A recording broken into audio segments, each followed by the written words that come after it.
En notre compagnie, Franck, pour les E6, Kodovia Metonou, qui a pris la peine de parcourir la une de bien de journaux pour nous ce jour-ci. Kodovia Metonou, bonjour. Bonjour Joël Tondi, bonjour également à nos amis téléspectateurs. De la bonne nouvelle, peut-on dire, pour les parents d'élèves? Pour l'école béninoise, oui, de la bonne nouvelle pour ce qui est des responsables au plus haut sommet du monde syndical. Mais est-ce que c'est ça l'information à la base? C'est ça aussi le véritable problème. Donc on verra donc à travers les canards ce que les uns et les autres pensent donc de cette levée de motion par le front des trois ordres de l'enseignement. La sortie du chef de l'État, je l'ai annoncé à l'entame de cette émission, ce sera le menu d'ailleurs. J'imagine que les quotidiens sont revenus là-dessus. Tout à fait sur des pans de son intervention, sans oublier également le COS-LEPI, qui depuis la désignation des membres de la représentation nationale continue donc de faire parler de lui. Ce conseil doit pouvoir donc être installé et bénéficier donc de fonds pour son financement, qui va contrôler l'organe devant actualiser la liste électorale permanente informatisée. Est-ce que c'est l'exécutif donc à travers la majorité parlementaire ou l'opposition à travers donc la minorité? C'est une interrogation et beaucoup de canards spéculent déjà sur le fait. Je vous laisse le plateau, mais dites, on démarre avec quel quotidien? Le quotidien Actu Express qui, contrairement à lundi, a fait son retour ce mardi. Ok, je vous laisse le plateau. Oui, bien donc, en titre Actu Express, prestation de Patrice Talon sur l'émission internationale.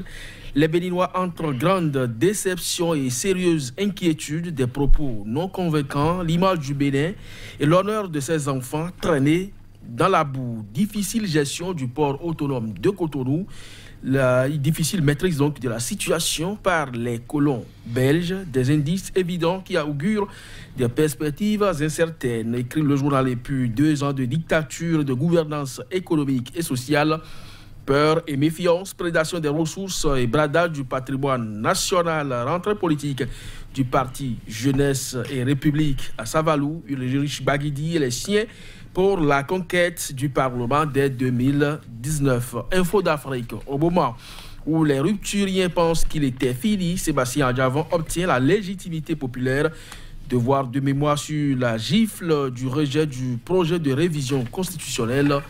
Au Bénin, quotidien, la dépêche, après la désignation des membres du COS-LEPI, place aux manœuvres, le communiqué aussi du communiqué final qui divise, c'est bien sûr, s'agissant de l'Assemblée générale du Front dans le littoral. La nouvelle tribune, lancement d'un emprunt obligataire, 60 milliards pour améliorer les conditions de vie des populations et puis verbatim de l'interview du chef de l'État à RFI, TV5 et le journal Le Monde. Franck Patiné parle des coulisses de l'interview avec Talon, sans oublier Patrice Talon qui persiste à méconnaître les compétences des Béninois, écrit donc le journal La Nouvelle Tribune. L'Afrique en marche.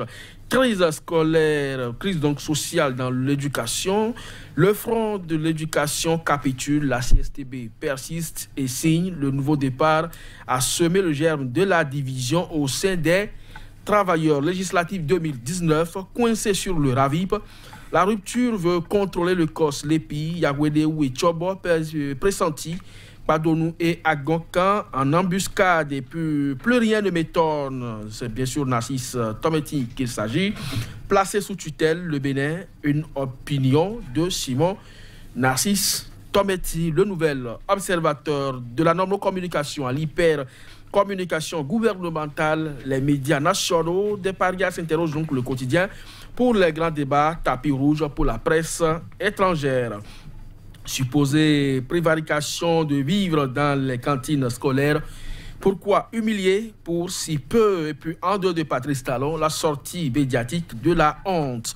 Malgré la confusion qui règne au sujet de la grève, pas de répit. Les enseignants de la base durcissent le ton et puis pour des éclaircissements sur les équipements de la police républicaine, des députés apostrophent le gouvernement. Quotidien Matin Libre, supposé manque de compétences béninoises pour gérer le port.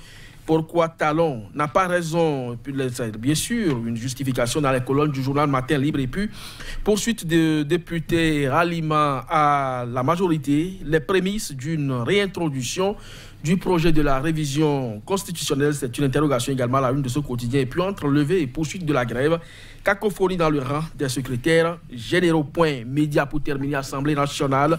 Le député Issoufou Amadou interpelle à nouveau le gouvernement. L'équipement de la police républicaine est à l'ordre du jour. Retour sur les grands axes de l'interview de Patrice Talon, première partie. Les vérités cachées, doutes épais sur son patriotisme et puis crise dans le secteur éducatif. La base résiste toujours à la levée de la motion trafic d'organes humains. Un gardien de cimetière surpris avec 2 crânes humains, joyeux-on dit, mais pourtant qui travaille à l'hôtel, vide l'hôtel, dit-on.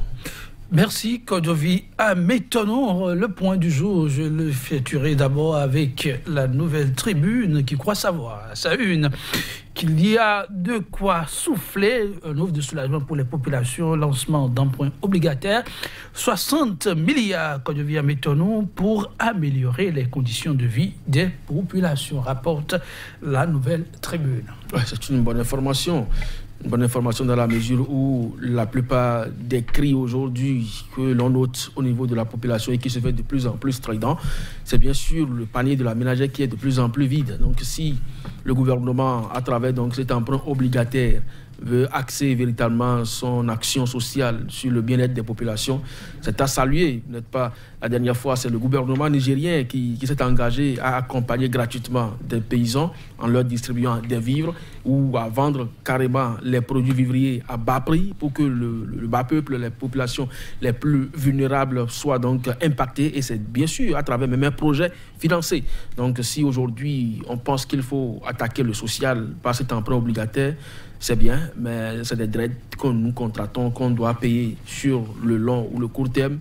Donc, qu'on dise véritablement à quoi s'élèvent finalement ces dettes pour que chacun sache véritablement à quoi s'en tenir, si tant est que ça doit pouvoir apporter un plus ou du moins un soulagement pour cette pauvre population aujourd'hui qui de plus en plus s'augmente dans la République. Suspension de motion de grève avions-nous annoncé au niveau du secteur de l'éducation avec Matin Libre. Il y aurait plutôt cacophonie, quand devient mettons-nous, dans le rang des secrétaires généraux. Oui, parce que, vous savez, après les 3 confédérations et centrales qui avaient déjà fait défection, il n'y a que le Front, la COSI, la CSTB, l'UNSTB qui ont poursuivi le combat. Mais aujourd'hui, on apprend que le Front a levé donc sa motion. Il y a aussi qu'au niveau de ce Front, il y a des secrétaires départementaux.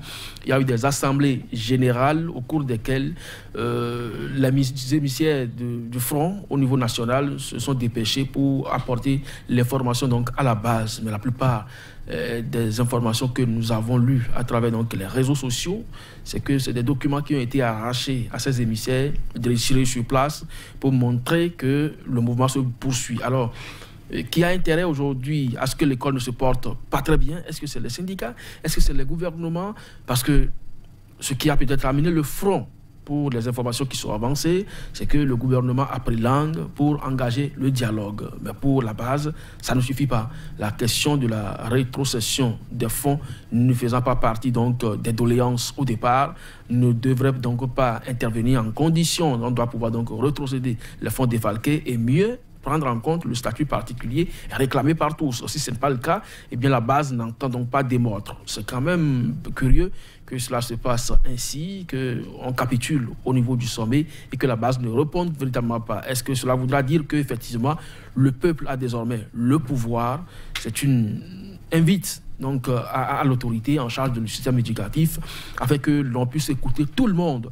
Si on ne peut pas rassembler tous les enseignants et les écouter à la fois, qu'on prenne des personnes suffisamment représentatives pour discuter avec, afin que le dégel soit effectif dans tout le système et dans tous les compartiments. Bientôt, mois de mai, en tout cas, parents d'élèves et apprenants ne demandent pas mieux que l'école retrouve son ambiance d'antan. Kodovi Ameton, je ne vais pas vous laisser ainsi partir. Vous avez fait une conclusion, j'ai fait semblant de ne pas entendre. Si j'ai bien entendu, mais c'est bien triste, c'est l'hôtelier vit de l'hôtel.